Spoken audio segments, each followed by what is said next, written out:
I did some deep diving here, guys, because listen, I don't want to keep coming out here as a Dallas Cowboys fan on record picking against them. Okay. So I'm talking about deep dive. Okay. I went back to, I don't know if you guys remember this, but there's a guy named Jimmy Garoppolo who was playing for this 49ers team about 2 months ago.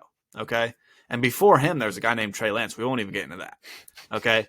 But while Trey Lance and Jimmy G were playing, they would lose. This San Francisco 49ers team were losing to teams like the Chicago Bears and the Atlanta Falcons. You can go look it up, right? And so to one extent, I say to myself, this 49ers team is definitely gettable. But that was before a guy named Purdy showed up, okay? Brock Purdy. So I went back and said, where has San Francisco had trouble? Saints, okay, 13-0. They won 13-0. The defense pitched a shutout, right? Okay, thing about that game, Jimmy G was playing, okay? He didn't play particularly well. I'm throwing it out. Forget about it, okay? 13 points. Hey, listen, if we could hold them to 13 points, I think Dallas will definitely easily win this game. I just don't think that they're going to do that because since Brock showed up, they're only averaging like 33 points a game or something crazy. You can look at it. It's ridiculous how much that they're putting up with McCaffrey, like we talked about last week. Ayuk, Debo, Kittle. It's too much, right?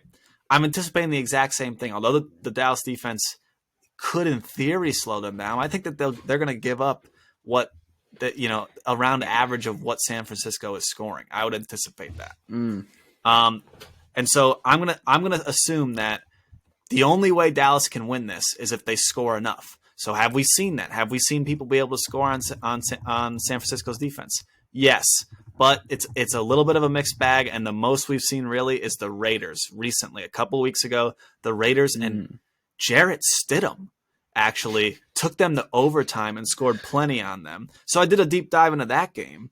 And really, the Raiders did it all, did pretty much everything well. They ran the ball well on San Francisco. Particularly, they threw the ball well. And that's the thing. I said this last week. San Francisco will give up big plays. I mean, literally, Hufanga got beat for a 60-yard TD from Devontae Adams. Jarrett Stidham to Devontae Adams in that game in a shootout, right? And he's a Pro Bowl cornerback. He's a first team All Pro safety. And so basically, the Raiders didn't do anything fancy. They just stayed ahead of the chains. They didn't have a lot of penalties, didn't make a lot of mistakes, and they were in this game with Jarrett Stidham. Why? Because it was a shootout, not because they were able to stop the San Francisco's 49ers offense with Brock Purdy, because that's not something that people do. I'm sorry. I don't make the rules. Somehow, I just watch the games. way. Right? And so the question is, can Dallas score enough points? I think the answer is no. Unfortunately, I just don't think that considering how good the San Francisco's 49ers defense is, considering how Dallas plays under pressure, knowing that Dak Prescott tends to throw a lot of interceptions, especially this year. He's going to be under pressure. This is going to be a lot harder matchup than against the Bucs. So I just don't anticipate him having that type of game. Also, even if it's close, we're working with a kicker who went 1 for 5 on PATs. That is the nail in the coffin for me. He might miss another 4 PATs if he's still on the roster, or you're bringing in a rookie. I feel really bad about this, and I think that Dallas could win if they score 35, they might win. I just don't think that they're going to score 35. If they score 42, 45, I think they'll win. I got San Francisco 38-27. I feel bad about it, guys. I'm sorry. I don't know what to tell everybody. I'm sorry. I don't feel good about it either. And here's what I think. Here's what I think. I think about these two teams, and I think everything you said, great, right? I'd add a couple of things. For one thing, you're even forgetting. Yeah, he had a clean game last game, but who knows what Mike McCarthy's going to do, right? I'm putting it to him. No, but him and more the team and like that sort of discipline, right? The thing you've been hammering on all season. That sort of preparedness, disciplinedness. Yeah, there were only 2 penalties last week. Let's see what happens this next week.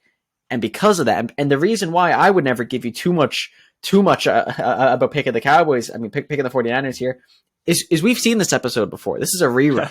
It's a rerun from last season when the 49ers beat the Cowboys in that close game. And I'm going to be honest, I got a feeling this 49ers team might be better than the one last season. Last season, they were kind of a dark horse coming up. They were a dark horse. This season, they're a favorite. Some people had them as a top 2 team in the NFL. Those people being me. And that's the sort of thing that this team, I think 49ers are better, whereas I think Zeke's older.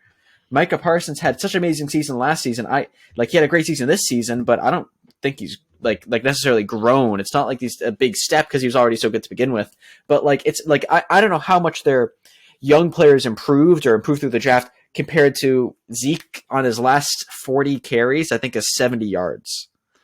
Yeah, he's become just the guy who can get 1 yard. Right, he's a guy he can block. Yardage. He can get short down yardage, and he can block. Right, and it's still value there, but that's definitely a drop. There's definitely a drop off there.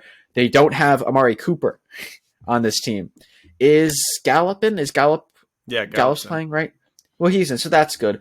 But I think the comparison to say the Raiders game is I think Dak is much better than Jarrett Stidham. But I think Devontae Adams, right?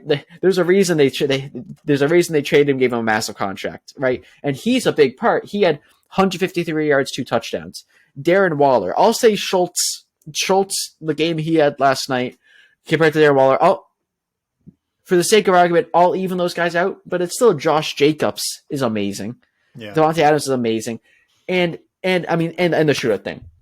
The one thing I'll say about the defense, about the Cowboys' defense, and the ability that they might have, is part of how this team works. Is they're also not asking Brock Purdy to to have these Herculean throws. I should have gotten some advanced stats on this or something because they're out there somewhere.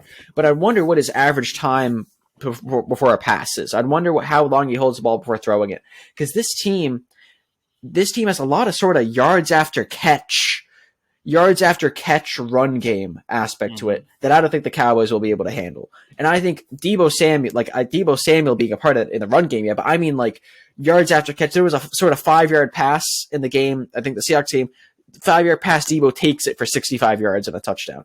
That sort of thing where it neutralizes the big, what I feel like is probably the strongest part of the Dallas Cowboys defense, which is their defensive line. Yep. On that sort of quick pass, that's a quick pass. It doesn't matter as much that Micah Parsons, who's going to have to be going against potentially the best tackle in the league, by the way, is going to it's going to neutralize some of that pass rush a bit if you can get the ball out quickly, as well as having, I would say, we're going to talk about Christian McCaffrey in a second. Not even talking about him. You got 3 great offensive weapons in Deebo Samuel, George Kittle, and Brandon Ayuk. I think Brandon is their name. Yep. You have 3 good options versus the Bucs had good options, but Brady is no Purdy. It's a very stop.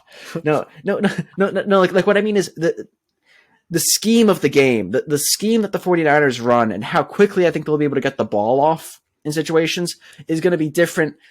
I don't think Purdy won't be nearly as afraid of pressure being less than half of Brady's age. He's not going to be as afraid of getting hit. He might stay more confident. I don't think he's been missing that many wide open throws so far, whereas Brady's been missing some wide open throws. And that's the sort of thing I think that short pass game will work. And then we got to talk about Christian McCaffrey, right? From a running, you said it yourself just earlier. They've been getting hurt on the run game all season long. Yep. That's how they lost to the Packers, who aren't even in the playoffs, was this run game. I think Christian McCaffrey and that offensive line, George Kittle's an amazing blocking tight end, probably best blocking tight end in the league sort of thing. The sort of threat they'll have him play out on those sorts of plays, but then still have Deebo Samuel. There's the dynamicness of the 49ers offense, and that Christian McCaffrey has himself in the rushing, and I said it with Deebo Samuel, yards after catch, short pass game. I don't think that the biggest strength of that team is going to be able to reward them as much as it could against a pocket passing, 0 running team like the Bucs, who haven't ran much all season and have been a pocket passing team this whole time, or against if they were going to play other sort of pocket passing teams, which frankly I don't think there are any other in the NFC playoffs. But if they were going to play the Bengals, if they were going to play the Jaguars, if they were going to play, I'll even say the Chiefs. Right, because Mahomes can run, but it's not like he can run the same way Jalen Hurts, Danny Dimes, Josh Allen can run.